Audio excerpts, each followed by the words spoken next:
So this is a horrible, horrible, horrible punishment. We've watched so many movies about Jesus and his life, but the only movie that comes close to portraying what truly happened at the scourging, and even it just comes close, but it's not what happened. Uh, a greater representation of what happened is Mel Gibson's The Passion of Christ. If Mel Gibson had truly portrayed what happened at the scourging, nobody would watch that movie. It would not be allowed in a cinema because it would be absolutely gruesome and brutal. What happened? It would be a horror movie. But that's actually what happened to Jesus in the physical, the way he was scourged. All of the rest of the movies that just showed Jesus with a few cuts and bruises is nothing compared to what truly happened at the scourging. So let's talk about this scourging and what happened here. Okay. Oh, by the way, I mentioned earlier that I am teaching from my book on the cross. I have this book that will be coming out soon on the cross, and this is what I'm teaching from.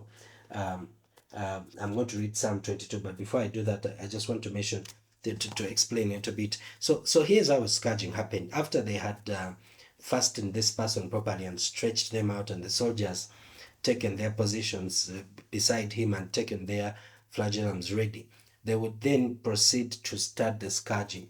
Now, as the soldier struck, because these are multiple thongs, there are multiple belts coming from this wooden handle. As he swung it to strike, of course, they would open up, which would mean that they would cover a greater area of his back. And so, as he struck his flesh, the bones and the hooks and the little metals and the sharp stones would dig into that flesh, and then the soldier would pull out the whip, and that whip, because it has dug into flesh, would come out with flesh. It would come out with meat. It would come out with blood vessels ripped apart. And as it pulled it out, you could imagine the pain that victim would go through. And the other one would strike at the same time and rip it out. And this one strikes and rips out. And they would do this again and again and again and again until they would literally rip apart the victim's back and the entire body, because the whips were not like sticks that just strike one area, canes. They would go around because it's leather, and so they would grab the sides, grab the belly area and the chest area, and just rip apart flesh and skin and blood vessels, just rip them out. The victim of a scourging would bleed out during the scourging. Most of the time they would die, but if they didn't die, they probably went to the cross with like 10% of their blood left. Most of it was left there at the scourging. We talk about Jesus shedding his blood for us, and we're always thinking about him doing it on the cross, but we don't realize that Jesus actually shed more blood at the scourging than he did at the cross, because at the scourging is where his vessels were ripped apart. Imagine hooks going into his neck and ripping out these vessels, and ripping out the vessels from his hands, from his legs, major blood vessels, and just ripping them apart.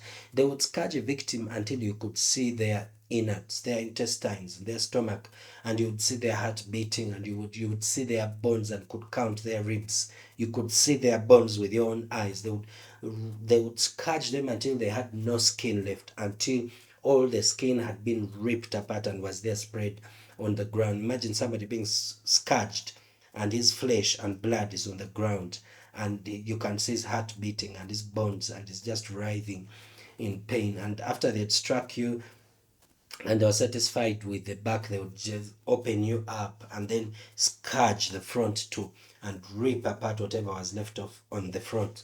And this is horrible. Why am I describing all of this? Because you need to realize what happened there. When the Bible speaks of Jesus giving his body for us, so it said, "This is my body, which is broken for you." This is what happened. Jesus' body was ripped apart. It was totally ripped apart, flesh and skin and blood vessels ripped apart. He shed his blood there.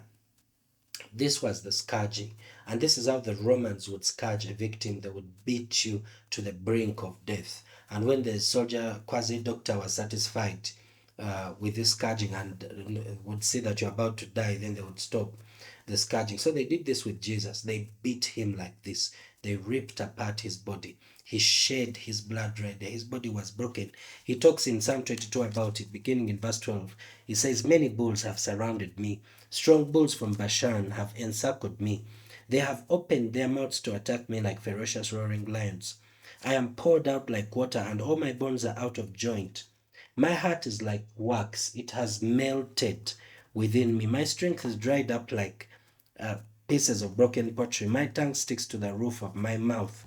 This is Jesus talking about what's going on. He has no strength anymore. He's physically exhausted. And in fact, these victims sometimes would get so exhausted and in so much pain because of the intensity of the pain that they would pass out right there.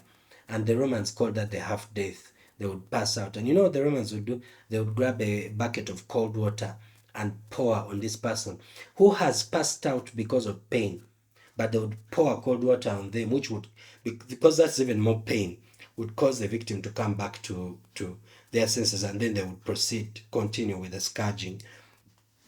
He says, "My tongue sticks to the roof of my mouth," because all of his blood and bodily fluids have been exhausted, depleted. He has no more bodily fluids inside him, no blood, no water, nothing. He's extremely thirsty. He says, "My tongue sticks to the roof of my mouth. You lay me down in the dust of death. Dogs have surrounded me. A mob has encircled me. They have pierced my hands and feet. I can count all my bones. People stare, they gloat over me." In Psalm 129, verse 3, it says this: "They have plowed my back like a farmer plows fields.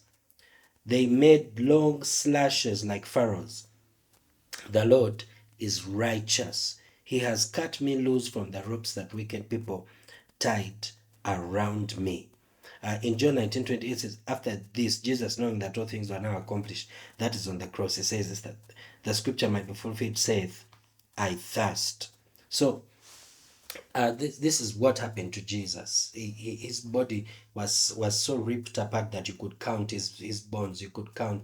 Um, uh, you could count his ribs. This is how horrible this punishment was. The scourging was such an absolutely brutal punishment. Now there's also this I've heard this said that Jesus received 39 strokes, 40 strokes. I understand where that is coming from. However, that is not entirely true, because the law demanded that a victim had to receive 40 strokes or 39. In Deuteronomy 25:3, it says, "40 lashes may be given, but no more." If an Israelite was given more than that, he would be publicly humiliated. Paul received 39 strokes multiple times. In 2 Corinthians 11:23-27, Paul says, "Are they ministers of Christ? I speak as a fool. I am more. In labors more abundant, in stripes above measure." Paul received stripes above measure.